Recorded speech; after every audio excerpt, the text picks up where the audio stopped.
অনেকেরই হাঁচি, কাশি বা হাসির সময় অনিয়ন্ত্রিতভাবে সামান্য প্রস্রাব বেরিয়ে যায়। এই বিব্রতকর সমস্যা থেকে মুক্তি দিতে পারে একটি সহজ ব্যায়াম, কিগেল এক্সারসাইজ।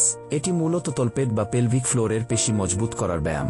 উপকারিতা: প্রস্রাব নিয়ন্ত্রণ ক্ষমতা বাড়ায়, মলত্যাগের পেশি সচল রাখে, নারী পুরুষের শারীরিক সক্ষমতা ও ঘনিষ্ঠ মুহূর্তের স্বাভাবিকতা বজায় রাখতে সাহায্য করে। ব্যায়ামের নিয়ম: প্রস্রাব আটকানোর সময় তলপেটের নিচে যেভাবে চাপ দিতে হয় ঠিক সেভাবে পেশিটি সংকুচিত করুন।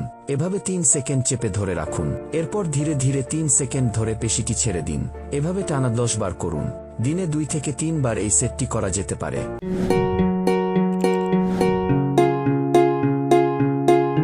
কখন করবেন? শুয়ে, বসে বা দাঁড়িয়ে যে কোনো অবস্থায় করা যায়। এমনকি দাঁত ব্রাশ করার সময়ও আপনি এটি করতে পারেন। সাবধানতা: প্রস্রাব করার সময় কখনোই এই ব্যায়াম করবেন না, এতে সংক্রমণের ঝুঁকি বাড়ে। দিনে 30 থেকে 40 বারের বেশি এই ব্যায়াম করার প্রয়োজন নেই। কারা করবেন? 20 বছরের বেশি যে কোনো নারী পুরুষ।